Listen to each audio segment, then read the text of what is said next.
حضرت یزید بسطامی رحمۃ اللہ علیہ کو ایک مرتبہ راہ میں کتا ملا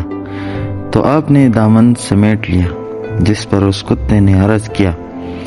کہ آپ نے دامن کیوں بچایا؟ اس لیے کہ اگر میں بھیگا ہوا نہیں ہوں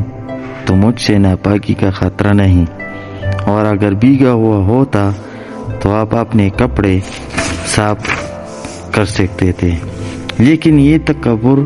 جس کا آپ نے مظاہرہ فرمایا یہ تو 7 سمندروں کے پانی سے بھی پاک نہیں ہو سکتا۔ آپ نے فرمایا کہ تو سچ کہتا ہے، اس لیے کہ تیرا تو ظاہر نجس ہے اور میرا باطن،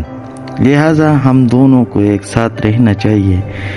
تاکہ کچھ پاکیزگی میرے باطن کو بھی حاصل ہو جائے۔ لیکن کتے نے کہا کہ ہم دونوں کا ساتھ رہنا ممکن نہیں، کیونکہ میں مردود ہوں اور آپ بارگاہ خداوندی میں مقبول، دوسرا یہ کہ میں دوسرے دن کے لیے ایک ہڈی بھی جمع نہیں کرتا